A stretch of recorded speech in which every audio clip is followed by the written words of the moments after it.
Hey guys, it's Brook Hoover. I'm back at it. I did make a chord book. What's it called? It's called Guitar Chords by Brook Hoover, and it's hand-drawn stuff. I'm thinking about page 39. It's all hand-drawn, which is pretty cool, maybe. I'm going to show you a summary of some of these chords. These are chords that are like pretty common for maybe jazz band. You know, if you're in middle school, like 7th grade, you're gonna join the jazz band.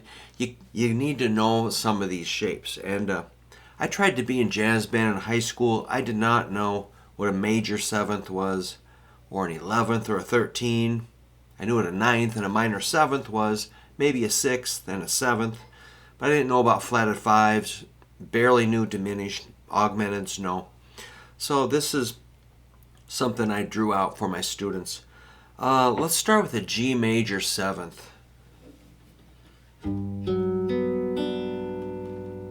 Major 7th is like a major, and you add the 7th degree of the scale, which is 1, 2, 3, 4, 5, 6, 7. It's an F sharp note.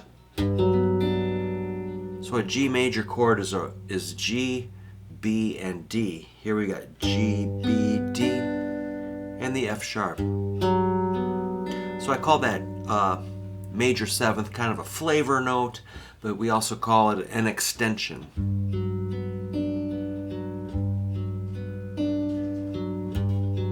So the major 7th has kind of a calming quality. Let's check the fingering on that. Index, middle, ring, pinky. Index is on G. Middle's on 2nd string D. Ring is on 4th string F sharp. And pinky's on the 3rd string B. You have to be on your fingertips. You're going to mute the A string with the underside of your index finger. And you also mute the 1st string on the underside of your index finger. It's a major 7th. Now let's move over to a dominant 7th, or just G7. The difference is we're going to flat that 7th, the F sharp, down to F. Otherwise, the notes are the same. Let's listen to the difference between major 7 and dominant 7. The major 7th has kind of a warmer, more inviting, nurturing quality, while the dominant 7th is a little more edgy and pushy. It kind of pushes you forward. It's good for blues stuff, for sure. Now if we flat that F down to an E, we've got a 6th interval, which will give us a G6 chord. So our root, 3rd and 5th stay the same, but we add the 6th for our kind of flavor note, I call it. So what happened with these notes was 7th, 7th, flatted 7th, and 6th. That's F sharp, F, and E, which, remember, the chord is the same except for those notes. Let's start with major 7th. Dominant 7th and G6. Let's go back to major 7th and 6 are pretty awesome. But look at how I have to flip my fingers. So it's really a pain in the neck.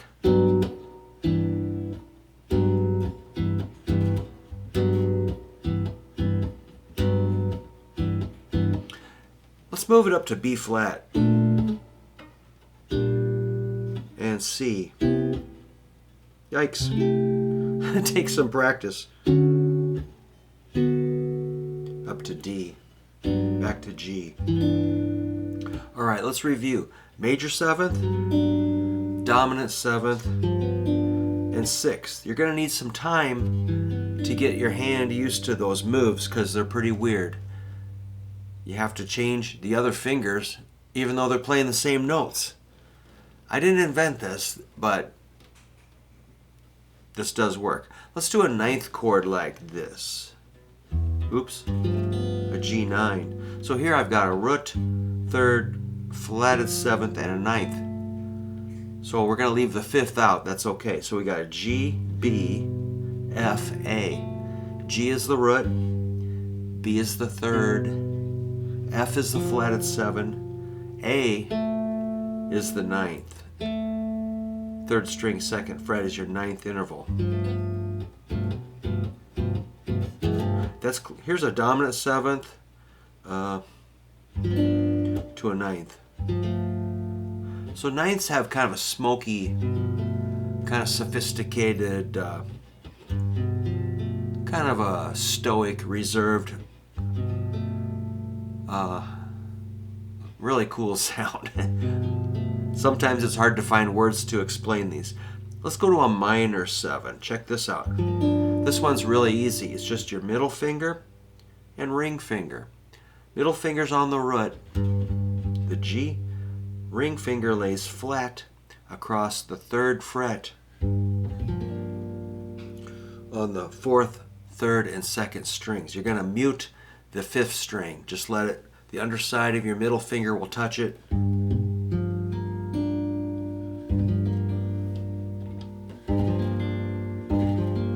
That's a minor 7.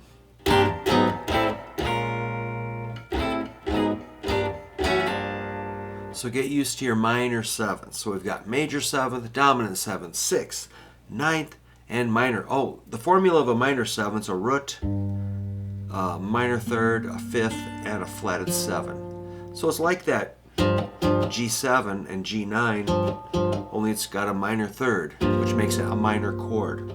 Throw the fifth in there. Now, you can alter that fifth by flatting it. When you flat the fifth, you really kind of disturb the chord. So here's our minor 7, G minor 7, now a G minor 7, flat 5.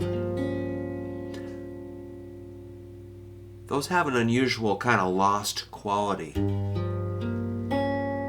So that's a root, a minor third, or flatted third, a flatted 7. We'll take the fifth and flat it.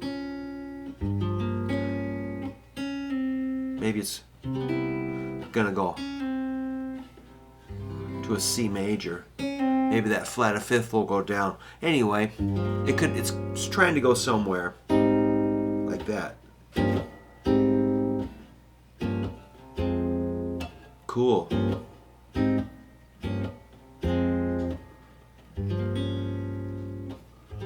It could resolve to a G sharp major 7 or an F minor.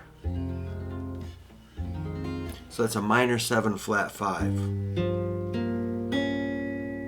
G, F, B flat, and D flat.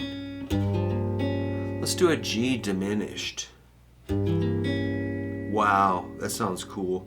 That's a root, a flatted 7. You got a 6th and a flatted 5th. Double check that. There we go, sorry. A root, 6, minor 3rd, and a flatted 5th. That's a G, E, B flat, and D flat. Middle finger on the root, ring finger on the minor 3rd. Index can lay flat, or you can go fingertips on those. That's a E and a D flat.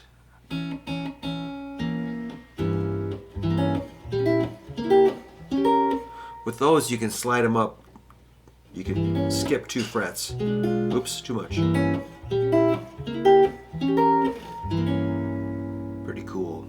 Let's do a G add 9. These are pretty painful.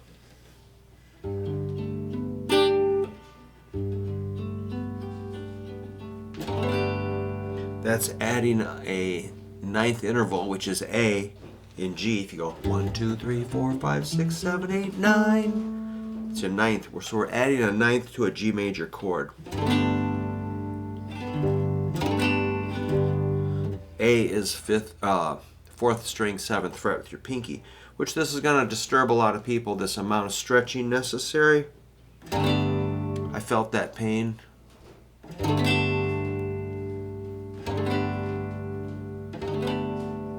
If you can't get that far, just maybe start with a G, then slide your pinky up 1 fret.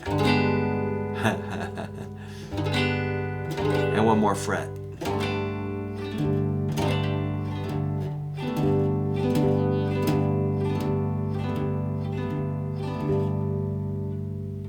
So the ninth, the add 9 has a really kind of sparkly, uplifting quality.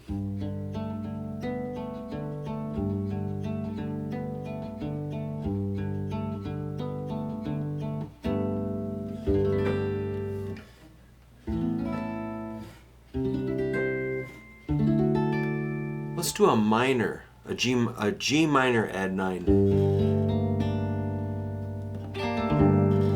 So that's got a really longing, sort of a kind of a beautiful quality.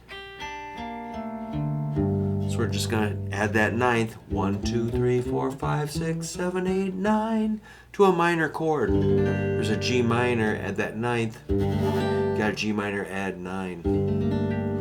So this is the kind of stuff you gotta work on to be ready for jazz band, because I tell my students, hey, you have to know these and know them quick. You can't be sitting there thinking about it. You got to know these. You got to practice at home and really get them down, because it's a lot to keep track of. But there's 8, 1, 2, 3, 4, 5, 6, 9 shapes you could work on. Those are, I call them root 6 chords, because the root's on the 6th string. I got it. The second half of the book is root 5 chords. The root's on the 5th string. I think I'll save those for another video. We'll see if anybody likes this video. You can order this book if you like. It's got 46 pages, mostly hand-drawn chords. It's not the most organized book you ever saw, but it does have some good parts in it. It's, any chord book is going to be partially usable, but rarely will anybody dig through an entire chord book. So those are just reference books. Let me know if you're interested in one of those. We can work something out. All right, keep practicing and keep working on your chords. It's well worth it. It kind of is the foundation of every song you're going to play, most likely.